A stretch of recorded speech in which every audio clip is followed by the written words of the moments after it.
যেই ঘরের স্ত্রীরা স্বামীর থেকে উচ্চ আওয়াজে কথা বলে এবং স্বামীর মুখে মুখে তর্ক করে, ওই ঘরের স্ত্রীরা দুনিয়াতেই কয়েকটি বিপদের সম্মুখীন হয়। প্রথম নম্বর বিপদ হলো, ওই স্ত্রীর প্রতি স্বামীর অন্তরে কোনো জায়গা থাকে না। আস্তে আস্তে স্বামীর অন্তর থেকে ওই স্ত্রীর প্রতি ভালোবাসা, মায়া, মোহাব্বত সবকিছু দূর হতে থাকে। কারণ স্ত্রী যতই সুন্দর হোক, যতই উচ্চ শিক্ষিত আর উচ্চ বংশ মর্যাদা সম্পন্ন হোক না কেন, স্ত্রী যদি স্বামীর মুখে মুখে তর্ক করে, স্বামীর আওয়াজের থেকে উচ্চ আওয়াজে কথা বলে, সামান্য কিছুতেই রাগারাগি করে, ওই স্ত্রীর প্রতি স্বামীর অন্তরে কোনো জায়গা থাকে না, কোনো মায়া মোহাব্বত থাকে না।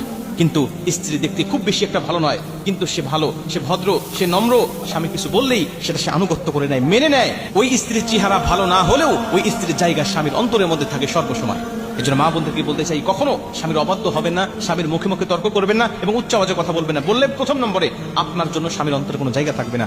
দ্বিতীয় নম্বরে, আপনার ঘরে শান্তি নামক যে একটা নিয়ামত, এই নিয়ামতটা থাকবে না, শান্তি বলতেই থাকবে না। আপনি যত টাকা ইনকাম করেন না কেন, আপনি যত ধনী ফ্যামিলির মেয়ে হন না কেন, বা আপনি যত ধনী স্বামীর স্ত্রী হন না কেন, আপনার ঘরে শান্তি বলতে কিচ্ছু থাকবে না। কারণ শান্তি টাকা পয়সা দিয়ে কিনা যায় না। শান্তি টাকা পয়সা দিয়ে শহরে কিনা যায় না। এই শহরে মানুষের টাকা পয়সার অভাব নাই। মানুষ ইচ্ছা করলে শান্তি যদি টাকা দিয়ে কিনা যাইতো, টাকা দিয়ে মানুষ শান্তি কিনে রাখতো, কিন্তু টাকা দিয়ে শান্তি কিনা যায় না।